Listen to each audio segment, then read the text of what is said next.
join us here for this great occasion that we're very honored to have you We here. are all gathered here for Dr. Loretta for the 4th annual banquet, Lord, that will bless, man, bless and bless.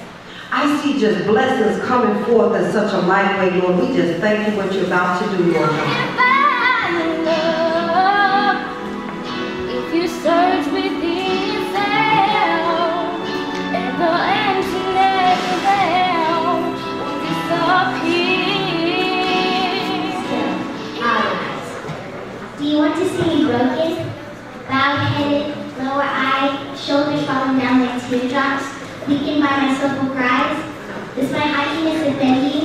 Don't you take it awful hard because I laugh like I have all nights. It's a big pleasure for me to be here and to talk about the things that we do in Sierra Leone and why we're extending our hands, our hearts, and we ask you to help I have us. somewhat of an obsession with trying to find uses for unused items. It has always felt wasteful for me to throw something out when it can be repurposed or used by someone else. So sending out a message to the faculty and asking for their assistance, Loretta and I soon found ourselves somewhat overwhelmed. We discovered that not only were faculty donating books from their work libraries, but also from their own personal collections. Thousands of books covering a variety of topics were collected and then donated to Loretta for schools in Sierra Leone.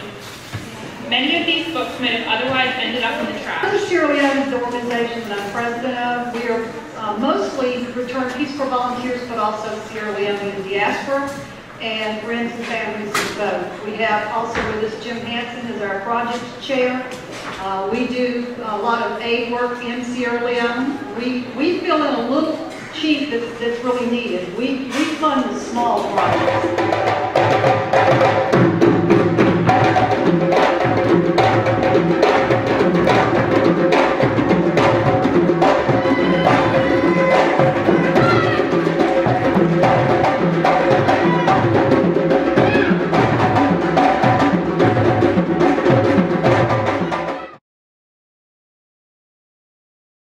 Loretta Will, a name known throughout 4 continents, dozens of countries, with the impact and passion for education and philanthropy that has touched thousands throughout the world.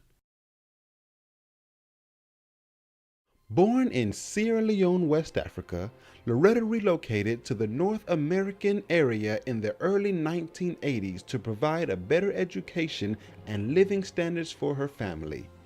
Though properly educated in Sierra Leone, as well as being awarded notable accolades and a high school diploma, she had issues locating her diploma because of the decade-long Civil War. Loretta was forced to attain her GED in the United States.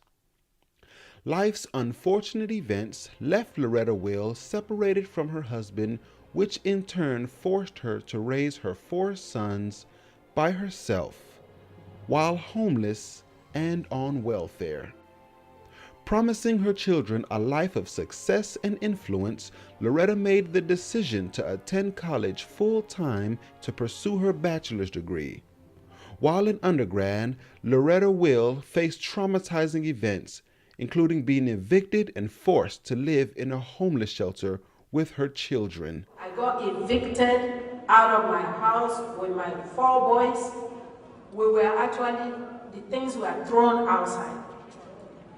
And here I am now, homeless, with no money, 4 sons hanging on to me, looking after me for everything.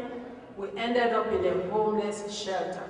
As well as her apartment catching fire, losing everything, including her notable certificates. Throughout life's trials and circumstances, Loretta Will was able to attain 2 more degrees, going from GED to PhD in only 9 years, becoming Dr. Loretta Will. After obtaining her doctorate degree, Dr. Will refocused her passion back to her origins of Sierra Leone. Being a member of the Centennial Old Students Association, Dr. Will spearheaded many mission trips to Sierra Leone in hopes to bring awareness of the lack of educational materials and resources of her beloved country. Let me see your hand one more time. If you have never used a computer, let's capture it. Raise your hand. Raise your hand. If you have never used a computer, wave your hand. Being a professor at AIU, Dr. Will, along with Tanya McNeil, gathered educational materials to send to the students in Sierra Leone. In Sierra Leone, the ratio there is 13 students per textbook. Katrina Mallory also assisted Dr. Will in sending over 20 fully functional computers to Sierra Leone to help with the advancement of the modern-day technology. In 2010, Dr. Will spearheaded the motion that would change the face of Centennial Secondary School and Sierra Leone forever.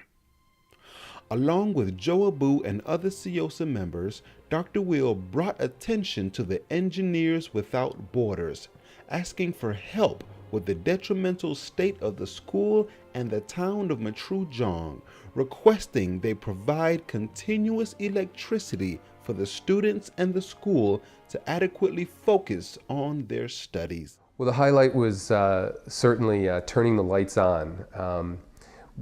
Seeing the lights come on was a big moment, a very obvious moment.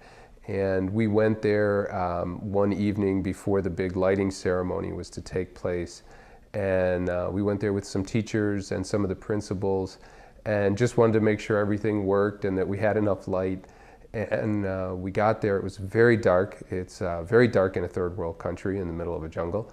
And we turned on the lights and it was amazing to see that whole building lit up. In April 2012, Dr. Will traveled back to Sierra Leone with the engineers with hopes to build a water well for the students to receive fresh water to drink, cook, and bathe. This will be one of the 2 best wells in the country of Sierra Leone. 1 meters down, 22 meters down, and we got it. We got it. We have got it. Yeah. About 50 probably. Yeah, so we are about 35 meters and we are going to have a gusher here. Okay, we are now developing the well. They are pumping air from the air compressor into the well and blowing out the water at the fastest rate they can. They will do this until the water is clean. EDAL says this is one of the 2 best wells they have ever drilled. Ahmed is taking the first sip from the well. How's it go? Ahmed Fulla. Say a few words. We are pumping water. This is easy, by the way. Well, it's only 11 meters, so it's going to be easy. I like it. It's very easy to do. I can do it. Even I can do it. I can do it. We are pumping water here at the Centennial School in Matru.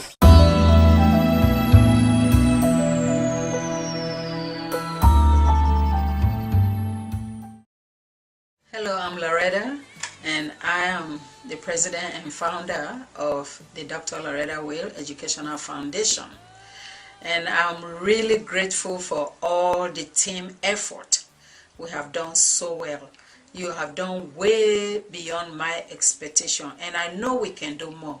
Please continue to help me to gather materials, resources, anything educational, science materials, geography materials, technology materials, so that we will help Sierra Leone. I did a lot of work, or we did a lot of work this year. I was in Sierra Leone for 6 months.